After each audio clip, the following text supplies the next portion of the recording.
So you may wonder, what do I do with the starter that's in here? So there's not enough for me to make another loaf using the same 250 grams of starter recipe. So you could look online and try to find another recipe that needs less starter. I don't know how much is in here. I'd have to weigh it. But I'm guessing it's probably about 150 grams or so.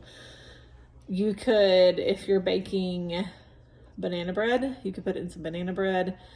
I've made sourdough brownies before. You could look for all of those recipes, or you could feed it right now and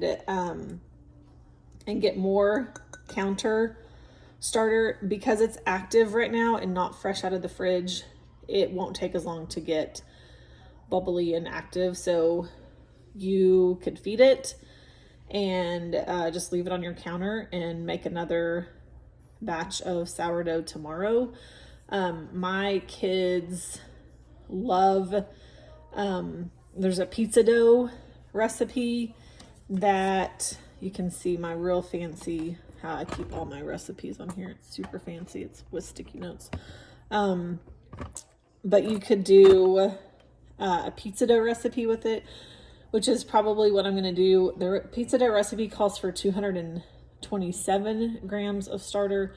So I may just feed it and see if it'll get a little more active for me, and then I can make some pizza dough for him. Or you can just feed it and just keep it on your counter indefinitely and just keep making another loaf of sourdough every day.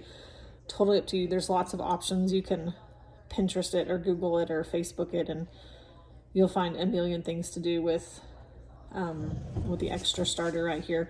I've never put it back into the fridge with my mother starter, but I don't see why you couldn't do that.